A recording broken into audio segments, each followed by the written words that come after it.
Power Lunch, brought to you by Altec.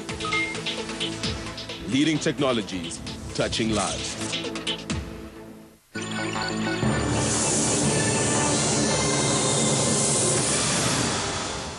Welcome back to Power Lunch. Here's an interesting story.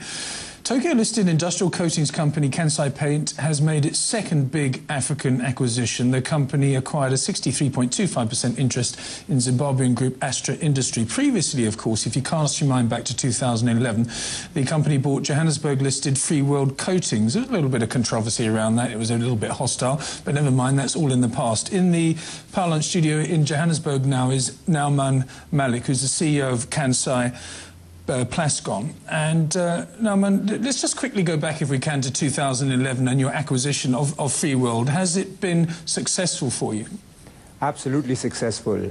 If you remember, Kansai had a clear mandate that once we come into Africa, we would use Kansai Plascon in South Africa for our platform for further growth into the rest of the continent.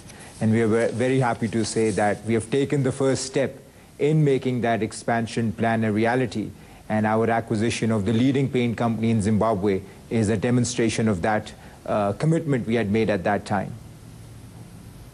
It's a laudable commitment, but a lot of people will say ahead of the elections maybe it's a slightly brave one as well. Some people might say it's reckless. You obviously see a great future for Zimbabwe.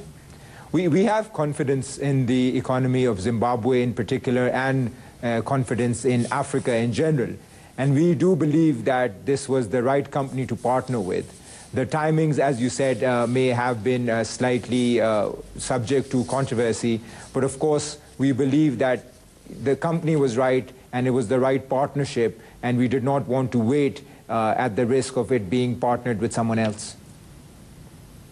Let's have a look at the deal itself now, get onto the semantics, because it says here you've bought it from the Finance Trust of Zimbabwe, an investment vehicle of the Reserve Bank of Zimbabwe. Now, apparently they've been offloading a few assets recently. Again, people might say, well, if they're offloading, there must be something wrong. What was the rationale behind their selling and your buying? Well, the Reserve Bank of Zimbabwe has been, as you have said, offloading some of its assets. And when this came onto the market, we engaged with them. And with our plan to expand in the rest of the continent, and this company is a market leader in Zimbabwe. It is led by a sound management. It has a robust history of success, and we believe that it's the right partner. As in any market, you know, finding the right partner is critical. And in this country, we believe Astra was the right partner, and we engaged with the Reserve Bank when we learned of their commitment to dispose of their stock. Yes, it's going to be obviously very difficult for you in the future, because as many South African companies know, occasionally the rules change in Zimbabwe. In your dialogue with not only your partner but also with the government, are you confident that the deal as it is now is going to hold good in the future? We have complete confidence that it will, and we have repeatedly reiterated our commitment to the Reserve Bank of Zimbabwe. We have reiterated our commitment to expand Astra Industries further in Zimbabwe, and we are confident that this deal will remain as is going into the future. Now, Nauman, what are you actually getting? Again, let's go back to semantics. What are you buying here? Well, we now hold indirectly and directly 63% of the shareholding of Astra Industries.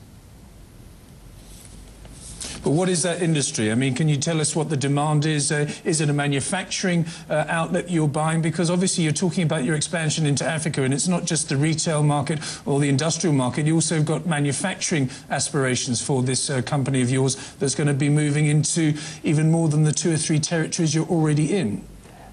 Astra Industries comprises of 2 businesses. One is, of course, their coatings company, and the other is their chemicals division. Their coatings company, is which we have primary interest in, has a significant market leadership position in Zimbabwe. It has 2 manufacturing sites and is by far the market leader in the coatings environment in Zimbabwe. And of course, this is where we look to further bank upon, use the expertise from South Africa, use our technologies from both South Africa and the rest of the world, in which we have technologies in the Kansai Bank, and really supplement what this company has done so far, be it in technological advantages, be it in procurement advantages, be it in commercial advantages. Of course, in the coatings environment, this company is the leader, as I've said, and is present across Zimbabwe. But we would look to expand its advantages across Southern Africa, look to use its manufacturing base across Southern Africa, and of course to supplement it with our current positions in Malawi, Zambia, Botswana, and Namibia.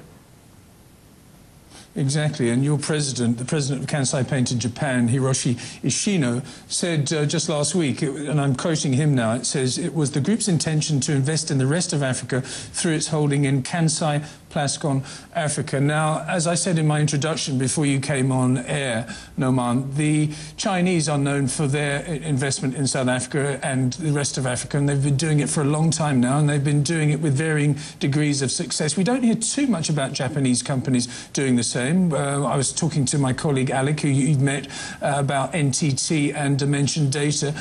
Is the Japanese economy, now that it's starting to do a little bit better for all sorts of reasons, now starting to recognise Africa as something that it should be investing in?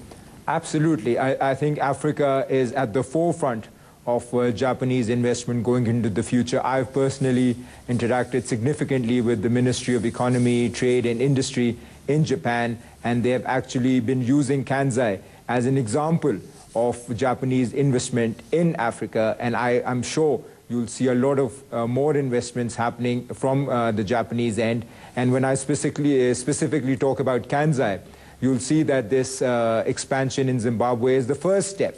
The rest of the continent, East Africa, West Africa, that's all on our radar, and we will be embarking upon acquisitions, greenfield projects, joint ventures in those territories as well.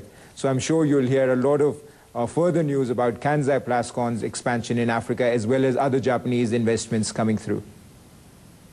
You've almost answered my next question, actually. What's next? I mean, as you say, you've got Botswana, Namibia, Zambia, Malawi, South Africa, obviously, and now Zimbabwe. What is next? What is the prize territory? Of course, you must look at places like Kenya and Nigeria.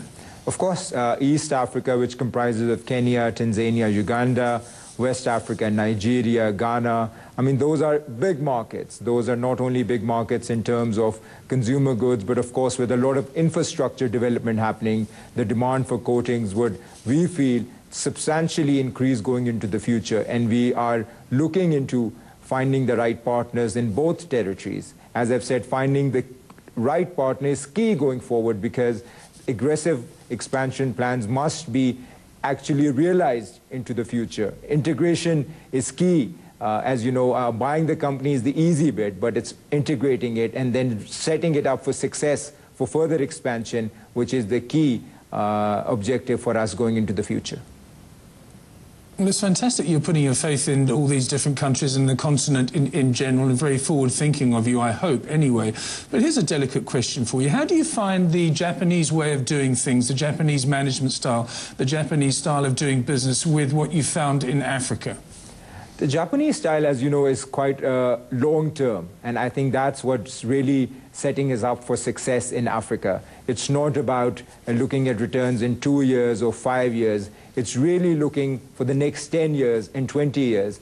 And I think that allows us to really have a long-term view of the businesses going forward. It's about buying the right business and then investing in those businesses going forward. And that's what you see we are doing in South Africa also. Even though we acquired one of the largest companies in Africa, we are not going to be content with reaping dividends. We're going to significantly invest in its manufacturing base. We're going to look at significantly invest in its IT base, and of course look at using these funds to further solidify our goals in Africa and really expand aggressively going forward in all territories and be the premier paint company in Africa in the future. And Nauman, very, very quickly, let's hope that your expansion plans include, once you've got all these things bolted together, a listing, a relisting, either on the Johannesburg Stock Exchange, the JC Securities Exchange, or maybe in Lagos or somewhere like that. Is that in your plans? I think it is definitely a possibility. But right now our focus is on expansion. Our focus is on investment, and our focusing is on the right partners going forward. We want to make sure that once we have a solid footing, we are the premium paint company, we look to objectives as articulated by yourself. Nauman, thanks so much for coming in this lunchtime. That's Nauman Mailk, who is the CEO of Kansai Plascon. Alec, interesting story, isn't it? I mean, as I said to Nauman earlier on, we talk about a lot of other companies, or rather countries, having a look at Africa, and suddenly maybe Japan quietly is going about its thing as well. It's very good news for the continent. Yeah, they really are, Lindsay. And I like